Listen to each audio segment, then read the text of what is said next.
Subscribe करें हमारे YouTube channel साधना gold को और पाएं वीडियोस सबसे पहले।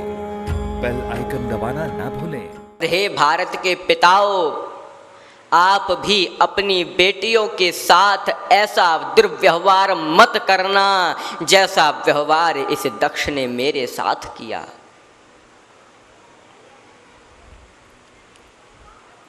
आज एक पिता के कारण एक बेटी का हंसता खेलता परिवार उजड़ रहा है।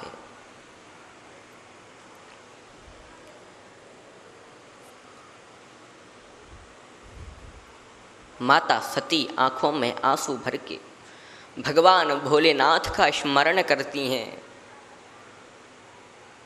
हे भोलेनाथ, आप ये मत समझना कि सती तो मेरा त्याग करके चली गई। हे प्रभु, मैंने तो सोचा था कि यज्ञ में आकर अपने पिता को समझा बुझाकर तुम्हें यज्ञ में बुलवा लूंगी, लेकिन मुझे क्या पता था कि तुम दोनों को मिलाने के चक्कर में मैं तुमसे हमेशा हमेशा के लिए अलग हो जाऊंगी।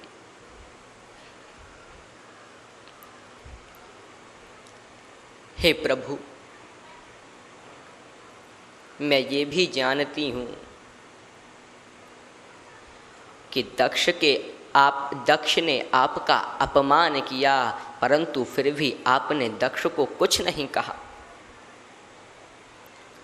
यदि आप चाहते तो उसी क्षण दक्ष के प्राण निकाल देते, परंतु आपने दक्ष को कुछ नहीं कहा। क्यों? क्योंकि वो मेरे पिता थे। आपने मेरे ही कारण अपना अपमान सहन कर लिया।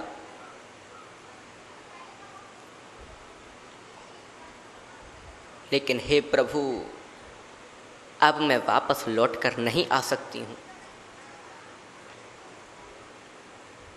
क्योंकि अब मैं आपकी आंखों में आंखें डालकर नहीं जी पाऊंगी।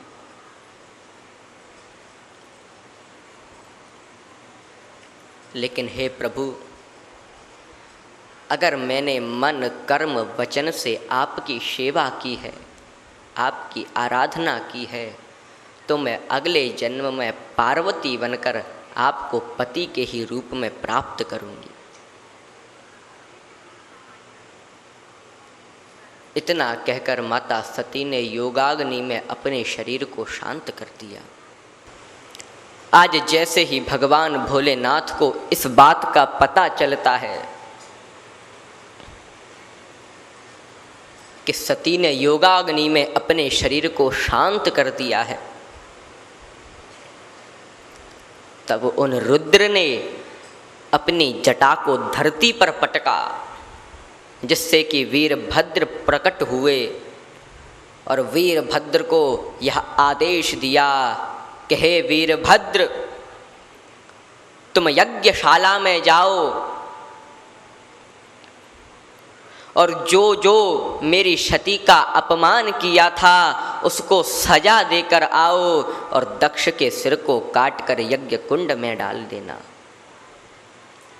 जिससे कि फिर कोई पिता अपनी पुत्री को मरने के लिए मजबूर ना करे। तब तो वीरभद्र ने यज्ञशाला में आकर जो जो सती को देखकर हंसा उसके दांत तोड़ दिए। भृगु ने अपनी दाढ़ी हिला दी तो भृगु की दाढ़ी को उखाड़ लिया और फिर दक्ष के सिर को मरोड़कर यज्ञ कुंड में जलाकर भस्म कर दिया। तब तो सभी देवता घबराने लगे और कैलाश पर्वत पर जाकर मेरे विश्वनाथ बाबा की स्तुति करने लगे, प्रार्थना करने लगे।